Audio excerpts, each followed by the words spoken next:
Chapitre 9. Les pensées sont des parasites. 15 heures. Lucas observe Mélanie du coin de l'œil.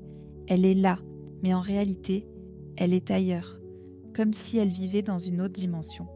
Elle a l'air fatiguée, va s'asseoir en attendant l'arrivée d'un nouveau client. Son regard est fixe, son corps présent, mais son esprit semble absorbé par quelque chose d'invisible. Ça va, Mélanie? Tu as l'air pensive. Un souci? Pas vraiment. Enfin, si, c'est dans ma tête. On dirait un manège. Ça parle, ça discute, ça commente sans arrêt. Et ça me fatigue énormément. Elle marque une petite pause, ensuite enchaîne avec un sourire un peu forcé, légèrement anxieux. Ne va pas penser que je suis folle. C'est juste mon système d'exploitation du monde qui bug complètement. Lucas sourit avec bienveillance. Pas du tout. On vit tous ça, tu sais. Des pensées qui surgissent de nulle part et qui prennent parfois le contrôle de notre conscience. Il marque une pause. En réalité, il faut vraiment comprendre une chose importante. Les pensées ne viennent pas vraiment de nous. Elles sont indépendantes de notre volonté. Elles sont générées automatiquement par le système. On peut même dire que ce sont des formes de vie autonomes, un peu comme des parasites ou comme des champignons qui poussent dès que le milieu est favorable. Mélanie le regarde, surprise. Des formes de vie autonomes. Oui, il suffit d'observer la nature pour comprendre beaucoup de choses, tu sais. Les formes de vie les plus abondantes dans la nature, ce sont des parasites, c'est-à-dire des entités qui ont besoin d'un hôte pour se nourrir et proliférer. Mélanie acquiesce lentement. Oui, elles sont clairement indépendantes de ma volonté. Ouais, ça, je l'ai bien constaté. Ce manège dans ma tête me dépasse complètement et il m'épuise. Exactement. Et tu sais pourquoi ça t'épuise autant? Parce que ça te bouffe ton énergie. Ces parasites mentaux se nourrissent de ton énergie vitale. Plus ils se développent, plus ton niveau d'énergie baisse. Mélanie fronce les sourcils. Elle pose sa tête entre ses deux mains.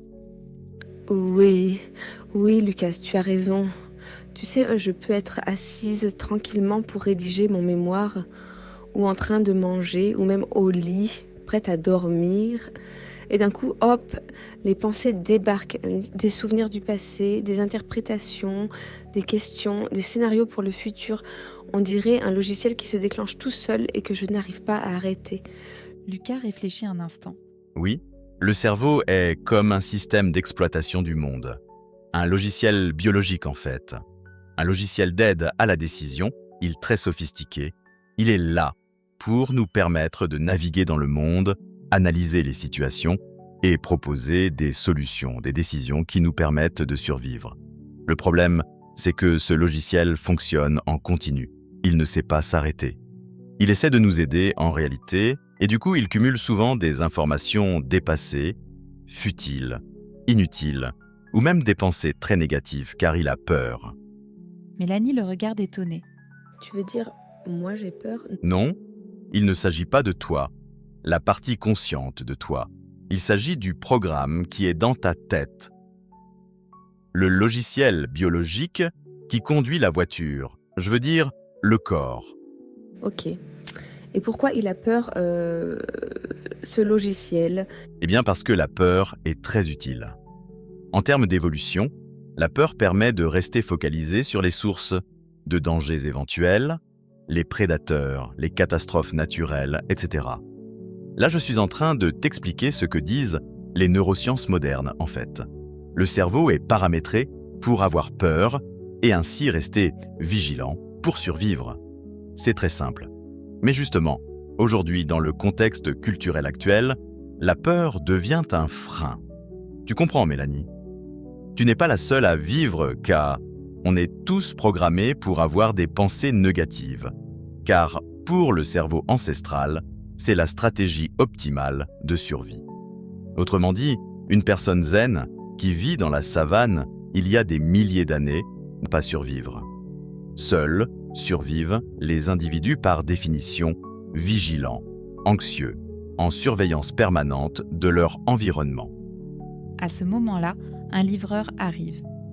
Lucas se lève pour réceptionner sa commande de citron. Mélanie le suit du regard. Elle reste silencieuse. Ça cogite dans sa tête, pensée parasite, logiciel biologique, stratégie de survie. Tout ça ouvre sa conscience